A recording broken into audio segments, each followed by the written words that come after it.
신 본문을 중심으로 복음의 능력 이와 같은 제목으로 말씀을 전하겠습니다. 복음의 능력. 복음이 뭘까? 복음이 뭘까요? 말뜻은 유앙겔리온, 그래서 좋은 소식이다. 영어로는 굿뉴스다. 그것이 복음이다. 이렇게 말씀을 드릴 수 있습니다. 근데 여러분, 이 복음을 우리가 혼돈하지 않고 명확하게 알려면 성경을 쉽게 이렇게 해석할 수 있는 방법이 있어요. 그것은 다른 것이 아니라 복음이 나오면 예수님하고 바꿔서 해석을 하면 됩니다. 예수님, 복음이다. 복음이 예수님이다. 예수님이 임하는 곳에 하나님의 나라가 임한다. 그러니까 복음, 예수님, 하나님의 나라 똑같이 우리가 동의어로 보면 됩니다. 오늘 읽으신 본문은 아주 귀한 말씀입니다. 이 말씀 때문에 종교개혁이 일어났습니다. 마르틴 루터가 로마서, 그것도 오늘 로마서 1장 16절 17절 말씀을 읽다가 크게 감동을 받고, 야, 내가 의인되는 것은 오직 예수님을 믿음으로 의인되는구나. 할렐루야. 우리 오늘 본문인데요, 1장 16절 17절에 나오는 복음이라고 하는 단어를 예수님으로 바꿔서 한번 다시 읽어보면 좋겠습니다. 로마서 1장 16절 17절 말씀입니다. 내가 예수님을 부끄러워하지 아니하노니 이 예수님은 모든 믿는 자에게 구원을 주시는 하나님의 능력이 됨이라. 먼저는 유대인에게요, 그리고 헬라인에게로다. 예수님에게는 하나님의 의가 나타나서 믿음으로 믿음에 이르게 하나니 기록된 바 오직 의인은 믿음으로 말미암아 살리라 함과 같으니라. 아멘. 오늘 이 사도 바울의 고백 가운데, 로마교회 편지한 내용 가운데 복음이 무엇인가, 세 가지 아주 중요한 선언이 나오는데 우리가 복음을 이해하는 데 큰 도움이 될 줄 믿습니다. 첫 번째입니다. 복음은, 한번 따라 하실까요? 부끄러워하는 것이 아닙니다. 복음은 부끄러운 것이 아닙니다. 바꿔서 얘기하면 복음은 자랑스러운 것입니다. 또 바꿔서 얘기하면 우리가 무엇을 자랑스럽게 여기는가? 내가 가치 있다고 생각하는 것은 부끄러워하지 않죠. 자랑스럽게 여기는 것입니다. 그러니까 복음, 예수님, 사도 바울은 부끄럽게 생각하는 것이 아니라 자랑스럽게 여긴다라고 이야기를 합니다. 쉽게 말씀드리면, 한 아들이 있는데 아버지가 대학교 교수님이셔요. 그 아들은 아버지가 교수인 것에 가치를 둡니다. 그래서 우리 아버지 교수님이다, 아주 자랑스럽게 생각을 합니다. 반대로 부모님을 부끄럽게 여기는 자녀들도 있죠. 한 자매가 있는데 얼굴도 예쁘고 공부도 잘합니다. 얼굴이 예쁘고 공부를 잘하면 가정도 좀 이렇게 넉넉하면 좋을 텐데 그 가정은 경제적으로 어렵습니다.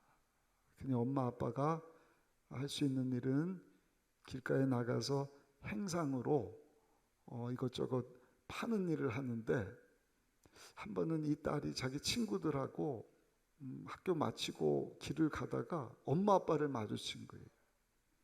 행상에서 물건 파는, 근데 모른 척하고 지나갔다는 것이죠. 그런 얘기 종종 듣지 않습니까?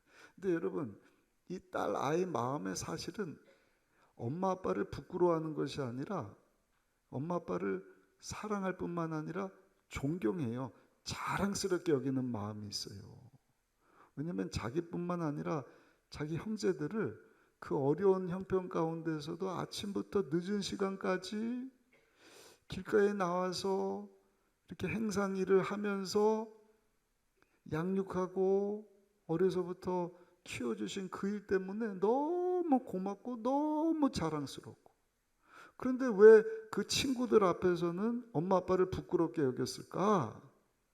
그때는 자기 생각으로 엄마 아빠를 본 것이 아니라 자기와 함께 했던 친구들의 생각으로 엄마 아빠를 바라보니까 내가 생각할 때는 엄마 아빠가 너무 귀하고 자랑스러운 분들인데 친구들이 생각할 때는 야, 길에서 일하는 엄마 아빠구나, 별 볼 일 없는 엄마 아빠구나 라고 생각할 것 때문에 여러분 자기 생각이 아니라 자기 친구들을 의식해서 부모님을 부끄러워했다는 것입니다. 근데 이것이 우리의 모습일 때가 있어요. 오늘 삼부 예배 참석하신 저 여러분, 예수님을 자랑스럽게 여기셔서 오늘도 주일 아침 뜻을 정하고 성전에 나와서 하나님께 예배드리고 있는 줄로 믿습니다. 그런데 여러분들은 복음을 부끄러워하지 않으십니까? 부끄러워할 때가 있어요. 언제죠? 그것은 나는 예수님을 소중히 여기는데, 자랑스럽게 여기는데 다른 사람들의 생각을 가지고 예수님을 바라볼 때 저 사람들은 저 예수님을 부끄럽게 여길 것이다 생각하는 그 생각 때문에 우리가 복음을 부끄러워하게 된다는 것입니다. 복음의 내용이 뭐죠? 하나님 우리를 사랑하셔서 오늘 우리 장로님이 그냥 복음을 담아서 기도를 해주셨어요. 죄로 죽은 우리가 하나님께로 나갈 수 없을 때 죄 없으신 예수님을 우리에게 보내주시고 예수님이 우리의 죄 문제를 해결하시기 위해서 우리 대신 십자가에서 희생 제물이 되서 우리의 죄를 다 담당하시고 십자가에서 죽으시고 3일 만에 다시 살아나심으로 이제는 누구든지 그 예수님을 믿으면 죄 용서함 받고 하나님의 자녀가 되고 천국 백성이 되고 죽어서만 천국이 아니라 이 땅에 사는 동안에도 사랑하는 자여 내 영혼이 잘된 같이 범사도 잘되고 육체도 강건하고 예수님 안에서 생명을 얻되 풍성히 얻는 삶 사는 것, 그것이 저 여러분들이 믿는 복음인 줄로 믿습니다. 그 복음을 우리는 자랑스럽게 여깁니다. 그러나 세상 사람들은 어떻습니까? 그것을 안 믿어요. 받아들이지를 않습니다. 그리고 우리가 믿는 이 복음을 저들은 무시할 거야. 그 복음을 믿는 나를 저 사람들은 이상하게 생각할 거야. 다른 사람들의 관점으로 예수 그리스도의 복음을 생각하니까 교회 안에서는 그 복음이 부끄러운 게 없어요. 너무너무 자랑스러운데 세상에서 이 복음을 무시할 거야, 나를 바보 취급할 거야 생각하는 그 사람들 인식에서 내가 복음을 부끄러워하게 된다는 것입니다. 특별히 여러분 결정적인 문제가 뭐냐, 복음을 부끄러워하는 이유는 내가 그 복음을 체험한 적이 없기 때문에. 복음이 예수님입니다. 예수님을 내가 인격적으로 만난 적이 없기 때문에 복음이 부끄러운 것입니다. 누가복음 13장 10절 이하에 보면 18년 동안 몸이 꼬부라진 여자분 이야기가 나옵니다. 성경 그대로 말씀을 드립니다. 귀신 들려서 몸이 꼬부라졌어요. 등이 굽었는지 허리가 굽었는지 18년 동안. 근데 예수님이 이 여인을 고쳐주시죠. 몸이 펴졌어요. 18년 동안 몸을 펴지 못하던 여인이 귀신에서 노임받고 몸이 펴졌으니, 여러분 이 여자분을 고쳐주신 예수님을 체험한 여인에게 있어서 예수님은 누구예요? 치료자셔요. 감격의 대상입니다. 기쁨의 대상입니다. 누가 뭐래도 예수님은 누구예요? 내 구원자야. 다른 사람이 예수님에 대해서 어떻게 생각하는지 나는 개의치 않아. 왜? 내가 그 예수님을 체험했기 때문에.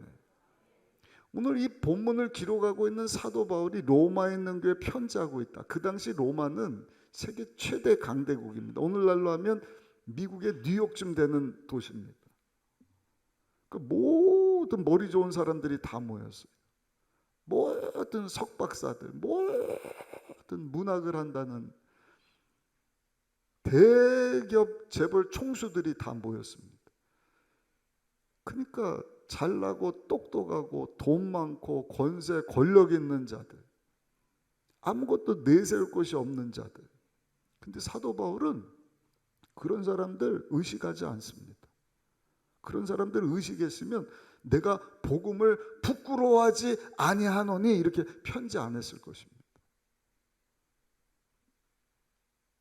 그러나 사도 바울은 다메섹으로 가다가 예수님을 만났기 때문에 16절에 보니까 뭐라고 말씀을 해요? 내가 예수 그리스도의 복음을 부끄러워하지 아니하노니. 바꿔서 얘기하면 내가 만난 예수님을 내가 자랑하노니. 사도행전 26장 29절에는 보면 사도 바울을 붙잡아다가 죽이려고 했던 아그리빠 왕 앞에서도 사도 바울은요 담대합니다. 편지 쓰는 거야 뭐 그냥 부끄럽지 않다 이렇게 할 수 있지만 자기를 죽이려고 하는 왕 앞에서 사도 바울은요 복음을 부끄러워하지 않아요. 우리 한번 읽어보실까요? 사도행전 26장 29절 같이 한번 읽어보시겠습니다. 바울이 이르되 말이 적으나 많으나 당신뿐만 아니라 여기 당신은 아그리빠 왕입니다. 오늘 내 말을 듣는 모든 사람도 다 이렇게 결박된 것 외에는 나와 같이 되기를 하나님께 원하나이다 하니라. 아멘. 왕이시여 당신뿐만 아니라 여기 모인 모든 사람들이 여기 지금 내가 결박된 것 외에는 다 나처럼 하나님의 아들 되시는 구약 성경에 예언된 메시아가 예수님이심을 믿고 죄 용서함 받고 구원받게 되기를 원합니다. 어디서 이러한 담대함이 생겨났을까? 사도 바울이 왜 복음을 부끄러워하지 않았을까? 이유는 사도 바울은 예수님을 만났기 때문이다. 오늘 성찬주일입니다. 이 예배 가운데 참석하신 여러분들이 예배를 드리면서 성찬을 대하면서 우리의 구원자 되시는 예수님을 만날 수 있기를 소원합니다. 그리고 1부, 2부 때도 말씀드렸지만 오늘 청년 예배 때도 설교하겠지만 우리 순복음 의정부교회 성도들은요 한 사람도 복음을 부끄러워하는 사람이 없기를 소원하고 교회 안에서뿐만 아니라 교회 밖에서도 나를 위해서 십자가에서 죽고 사신 예수님에게 가치를 두고 내가 그 예수님을 만났어. 누가 뭐래도 예수님이 나의 주인이 되시는 거야. 하나님의 아들 예수 그리스도가 나의 구원자심을 자랑하며 살 수 있는 우리 모든 성도님들이 되시기를 예수님 이름으로 축복합니다. 두 번째입니다. 복음은 한번 따라 하실까요? 구출하는 능력입니다. 우리 16절 말씀 다시 한번 크게 읽어보시겠습니다. 내가 복음을 부끄러워하지 아니하는 이 복음은 모든 믿는 자에게 구원을 주시는 하나님의 능력이 됨이라. 먼저는 유대인에게요 그리고 헬라인에게로다. 이게 복음을 믿는 자에게 구원을 주시는 하나님의 능력, 그것이 복음이다. 그것이 예수 그리스도다. 이렇게 말씀을 합니다. 근데 구원에 대한 말씀을 너무 많이 들어서 구원 얘기 들으면 그냥 크게 와닿지가 않아요. 10원 빼기 1원이 구원 아니야? 뭐 이렇게 말하고 구원이 그냥 퇴색돼 버렸어요. 그래서 이 구원도 쉽게 우리가 이해하려면 구원을 구출로 해석을 하면 됩니다. 구출. 그래서 복음은 구출하시는 하나님의 능력이다. 구출하는 게 뭐예요? 혼자서는 살아남을 수가 없어요. 쇠창살에 갇혀 있습니다. 감옥이다. 내가 안간 힘을 써봐야 그 감옥에서 어떻게 벗어나요? 방법이 하나 있어요. 외부로부터 누군가 뭐 구조대가 오든지 특공대가 오든지 감옥문을 딱 열어줄 때 내가 거기서 벗어날 수 있는 것 아니겠습니까? 배를 타고 갔는데 배 밑에 구멍이 났어요. 물이 막 들어와요. 침몰할 수 있습니다. 내가 망망대해서 한두 시간 수영은 할 수 있지만 아무리 수영해도 살 방법이 없어요. 그러나 살 방법이 하나 있습니다. 그게 뭡니까? 구조 요청받은 사람들이 보트 타고 와서 구명조끼를 탁 던져주면 내 스스로 사는 것이 아니라 외부의 도움을 받아서 내가 구출받는 것 아니겠습니까? 병이 들었다. 뭐 병도 온갖 병들이 다 있지 않습니까? 근데 의사가 치료할 수 없는 병이다. 약을 먹고 주사 맞고 수술 받아도 안 되는데 특별한 의술을 가지고 있는 의사가 아무도 못 고치는 병을 고쳐 주었다. 내 스스로는 병에서 나을 수가 없는데 그 의사가 나를 구출해 준 것 아니겠습니까? 강도를 만났어요. 내가 살 수가 없어요. 도움이 없으면.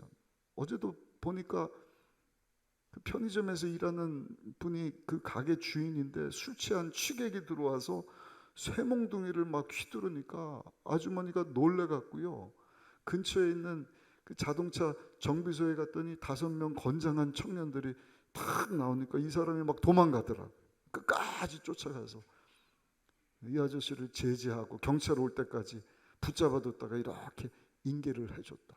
여러분, 이 아주머니에게는 혼자서는요 그 취객에게서 당할 수가 없어요. 그러나 건장한 장년들이 이 아주머니를 구출해낸 것 아닙니까? 강도 만난 사람을 경찰관이 여러분 외부에서 구출해 주는 것 아니겠습니까? 복음이 뭐냐? 따라합시다. 구출하는 능력입니다. 나 혼자는 살 수 없을 때 하나님께서 오셔서 살려주는 것, 그게 구출이에요. 그게 구원의 능력입니다. 성경에 보면 하나님 등장하실 때마다 구출하는 일을 하셔요. 출애굽기 3장에 보니까 광야 떨기나무 가운데 하나님이 탁 나타나셔서 모세에게 뭐라고 말씀을 하셔요? 나의 백성을 구출하기를 원한다. 내 백성을 구출해라. 출애굽기 14장. 바로 왕에게서 200만을 출애굽시켜서 약속의 땅으로 가다가 홍해 앞에 딱 가로막힙니다. 진퇴양난. 앞에는 홍해고 뒤에는 바로 군대가 쫓아오고. 하나님께서 어떻게 하셔요? 홍해를 가르시고 그 바다가 마른 땅이 되게 하시고 이스라엘 민족을 구출해 내시지 않습니까? 오늘날도 하나님께서 우리를 구출해 주시지 않으시면 우리는 살 수 없는 존재입니다. 죄, 가난, 저주, 질병, 죽음 이후의 지옥 심판의 문제에 대해서 우리는 답이 없어요. 속수무책입니다. 절대로 스스로 구출받을 수가 없습니다.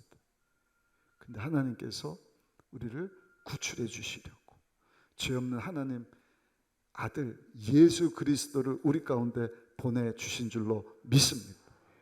여러분, 이것을 믿는 것이 믿음입니다. 아멘.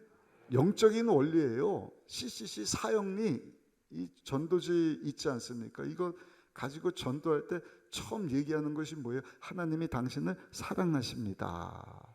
그러면서 자연계에는 자연의 법칙이 있습니다. 그렇듯이 하나님과 우리 사이에도 영적인 원리가 있습니다. 이렇게 얘기를 합니다. 영적인 원리가 뭡니까? 하나님의 아들 예수님을 믿음으로 죄로 죽은 우리가 죄 용서함을 받고 거듭나는 것입니다. 하나님의 자녀라고 하는 새로운 신분을 가지고 살게 되는 것입니다. 세상 사람들은 누가 똑똑하다 그래요? 하나님이 만드신 이 자연의 이치를 잘 알고 그것을 잘 설명하는 사람. 위에 있는 것이 밑으로 떨어지더라. 위에 물이 아래로 흐르더라. 중력의 법칙이지 않습니까? 그거 잘 설명하면 야 똑똑하다. 그러나 여러분 그건 자연의 원리죠. 영적인 세계에는요 영적인 원리가 있는 것입니다. 그것이 뭐예요? 믿음입니다. 믿음의 법칙. 오직 구출받는 방법은 하나님의 아들 되시는 예수님을 믿음으로 구원받을 수 있다. 믿으십니까? 이 영적인 원리, 복음은 하나님의 구출하시는 능력인 것을 아는 사람은 복음을 부끄러워하지 않습니다. 그리고 사도 바울과 같이 가서 담대하게, 여러분 구원자 되시는 예수님을 알지 못하는 자들에게 힘있게 복음을 전하게 되는 줄로 믿습니다. 마지막 세 번째입니다. 복음은요, 한번 따라 하실까요? 의인되게 하는 것입니다. 17절 말씀 같이 한번 읽어보실까요? 17절 말씀입니다. 복음에는 하나님의 의가 나타나서 믿음으로 믿음에 이르게 하나니 기록된 바 오직 의인은 믿음으로 말미암아 살리라 함과 같으니라. 아멘. 17절 말씀을 주목하세요. 로마서는 복음의 핵심이다 이렇게 얘기를 합니다. 제 얘기가 아니라 많은 신학자 목사님들이 이구동성으로, 여러분들 로마서 1장부터 16장까지 읽으라고 제가 부탁을 드렸는데 한 번 읽지 마시고 계속 읽는 것입니다. 특별히 사순절을 지나고 있잖아요. 전 세계 사람들이 지금 금식하면서, 우리 청년들도 내가 금식할 것이 뭘까, 미디어 금식부터 해서 저금통까지 만들었더라고요. 여러분들도 40일 동안 금식하면서 하나님 말씀을 가까이 하고 우리 위해서 고난당하신 하나님의 아들 되시는 예수님을 깊이 묵상하며 나갈 때, 이제 4월 9일이 부활주일입니다. 이번에 신한대학교에서 오후 2시에 우리 의정부 산하 모든 교회 성도들이 4년 만에 연합예배를 드리기로 했는데, 여러분 정말 영광스러운 부활주일을 우리가 맞이하게 될 줄로 믿습니다. 복음 중에서도 로마서 중에서도 오늘 읽으신 본문 로마서 1장 16절 17절, 특별히 17절에 보니까 복음에는 하나님의 의가 나타나서, 예수님에게는 하나님의 의가 나타나서, 복음이 하는 일이 뭐예요? 예수님을 받아들이는 순간 죄인이 의인되게 한다는 것입니다. 그것을 믿음으로 믿음에 이르게 한다. 믿음으로 믿음에 이르게 한다. 그러니까 처음도 믿음이고 중간도 믿음이고 끝에 가서도 예수 잘 믿는 믿음이다. 오직 예수를 믿음으로 죄인은 의인 될 수 있다. 아멘. 그게 복음입니다. 마치 시아버지가 결혼한 후에 며느리에게, 얘야 너 오늘부터 우리 집 딸이다, 우리 가정 일원이다, 그러면 네 아버님 알겠습니다. 그리고 그 집안의 며느리로 살면 되는 것 아니겠습니까? 근데 그것을 받아들이지를 못하고, 내가 왜 여기 딸입니까? 가족 일원이 어떻게 되죠? 당신이 어떻게 내 아버지가 됩니까? 이건 있을 수 없는 일이지 않습니까?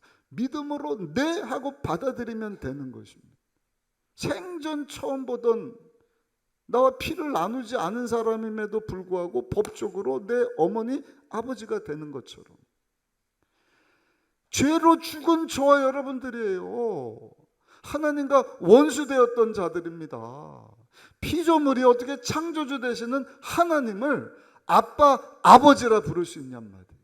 근데 성경에 말씀을 합니다. 어렵지 않아.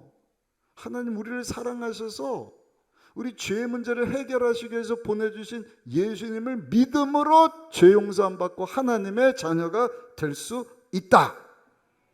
그래서 그냥 아멘 하고 받아들이는 순간 죄 용서함 받고 죄인이 의인 되는 줄로 믿습니다.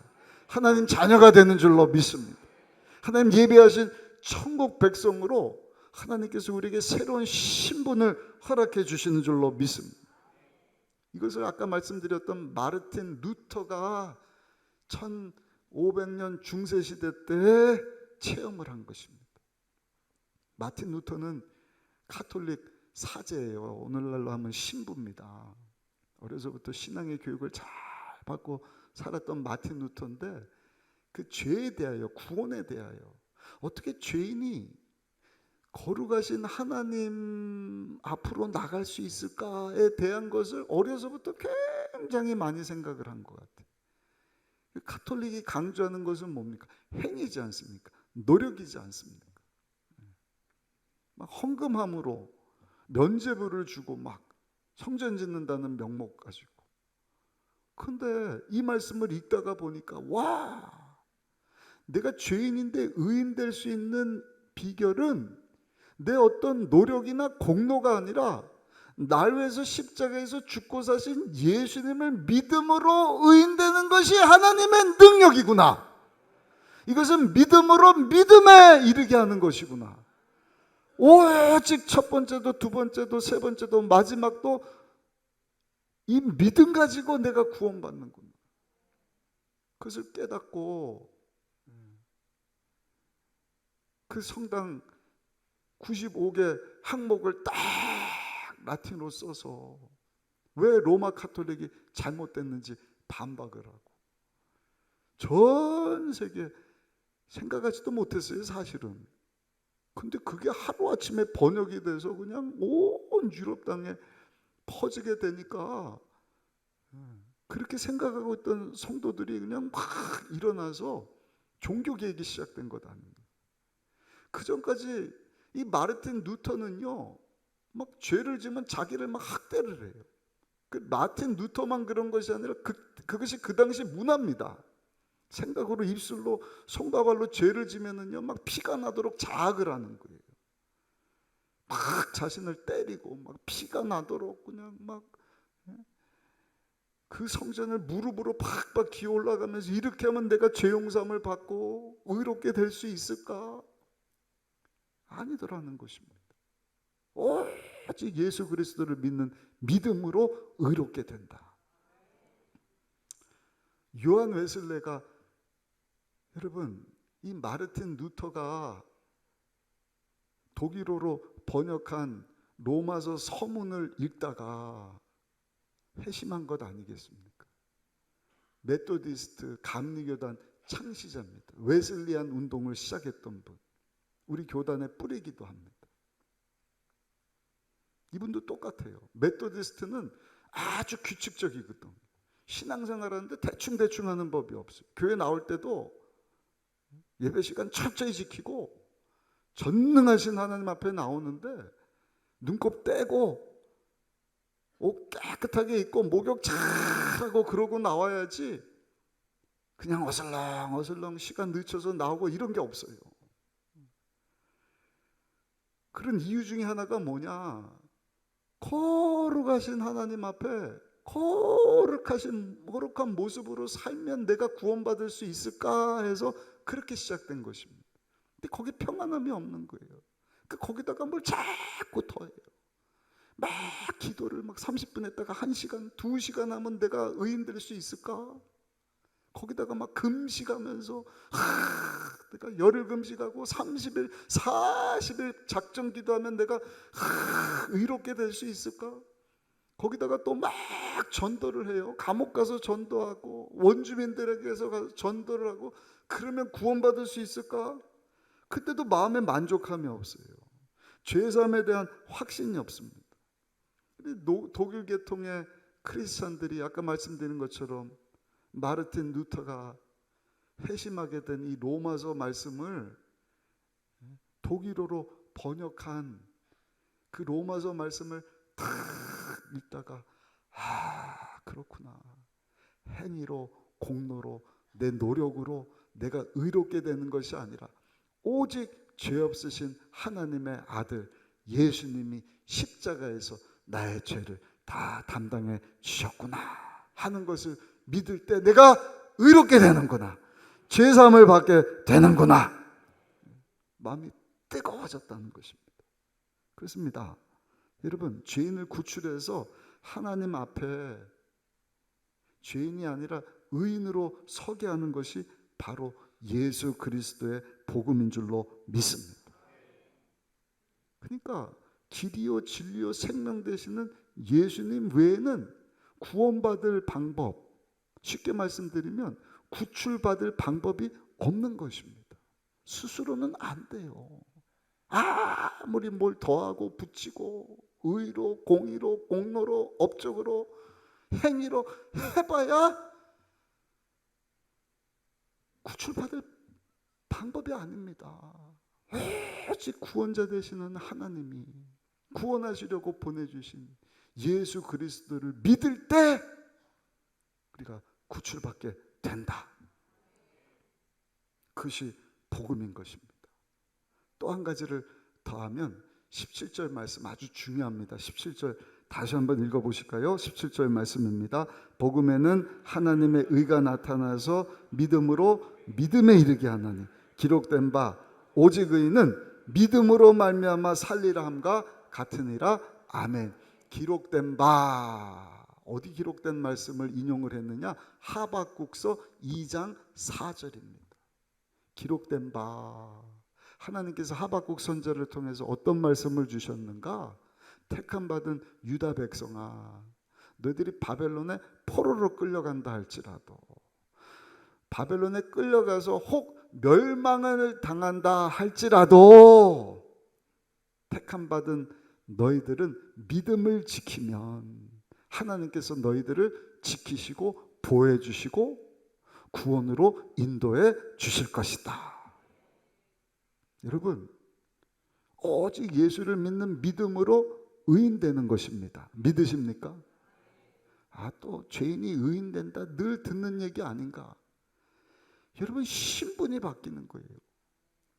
말씀으로 천지를 창조하신 하나님을 내가 아빠 아버지 하면서 나갈 수 있을 뿐만 아니라 하나님이 소유하신 모든 소유가 누구의 것이 되는 거예요? 나의 것이 되는 것입니다. 죽어서만이 하나님의 것을 상속으로 받는 것이 아니라 이 땅에 사는 동안에도, 사랑하는 자여, 내 영혼이 잘된 같이 예수님 믿는 믿음 가지고 살 때 범사도 잘 되고 육체도 강건하고 예수님 안에서 생명을 얻되 풍성히 얻는 삶을 살게 하실 줄로 믿습니다. 문제는 문제가 없으면 얼마나 좋겠어요. 항상 좋은 일만 있고 아프지도 않고 고난도 없고 슬픔도 없고 좋은 일만 일어나면 얼마나 좋겠습니까? 그는 17절에 뭐라고 말씀을 하셔요? 예수님에게는 하나님의 의가 나타나서 믿음으로 믿음에 이르게 하나니, 죄인이 의인 되게 하나니, 기록된 바 나의 의인은 믿음으로 말미암아 살리라 함과 같으니라. 처음부터 끝까지 믿음이에요. 좋을 때만 예수 믿는 믿음으로 의로 되고 하나님 자녀로 사는 것이 아니라 힘들고 어려울 때도 하나님이 나의 아버지인 것을 믿고 믿음으로 살 때 하나님께서 저 여러분들의 삶을 반드시 책임져 주실 것이다. 누구도 우리의 구원을 막을 수 없다. 힘들고 어렵고 슬프고 아프고 고난스러운 일이 있지만 계속해서 믿음의 주에 온전케 하시는 예수님 믿는 믿음 가지고 살 때 하나님께서는 그 모든 것이 합력하여서 선이 되게 하실 것이다. 여러분, 이것이 복음의 능력인 줄로 믿습니다. 내가 예수를 믿어 죄인이었는데 의인 되었다, 하나님 자녀가 되었다, 이제 하나님의 자녀답게 살아야죠. 세상과 구별된 모습으로 그리스도의 신부로 살아야죠. 힘들다고 어렵다고 믿음을 잃어버리고 세상으로 나간다든지 복음을 부끄러워한다든지 예수님 안 믿는 사람처럼 사는 것이 아니라 그 고난 가운데서, 그 어려운 가운데서도 복음을 부끄러워하지 아니하고 예수 믿는 믿음 가지고 살 때 과연 하늘나라 가서뿐만 아니라 이 땅에 사는 동안에도 우리 주님이 함께 하셔서 우리의 영혼과 범사 육체도 강건하고 생명을 얻되 풍성히 얻도록 반드시 모든 것이 합력하여 선이 되도록 저 여러분들을 구원의 길로, 복된 길로 인도해 주실 줄로 믿습니다. 결론입니다. 복음은 능력입니다. 복음을 부끄러워하지 마시고 자랑하며 사시기를 바랍니다. 복음은 모든 사람을 구출해내는 하나님의 능력입니다. 그러니까 남녀노소, 빈부귀천, 피부 색깔 생각하지 마시고, 저 사람이 세상에서는 자연의 법칙 따라서 뭐 저렇고 하지만 그런 사람들이 이 복음을 부끄러워 이상하게 생각, 여러분, 그거는 세상 법칙 따르는 것입니다. 우리는 영적인 법칙을 따르는 사람입니다. 영적인 원리, 오직 의인은 믿음으로 살리라. 예수 믿는 믿음으로 죄인이 의인 되는 것이다. 하나님의 자녀 되는 비결은 오직 예수 믿는 것밖에 없다. 그 복음을 힘차게 전할 수 있기를 바라고, 힘들고 어려울 때도 여러분 그 믿음 붙잡고 끝까지 나갈 때 구출하신 하나님께서 저 여러분들을 반드시 책임져 주시고 복된 길로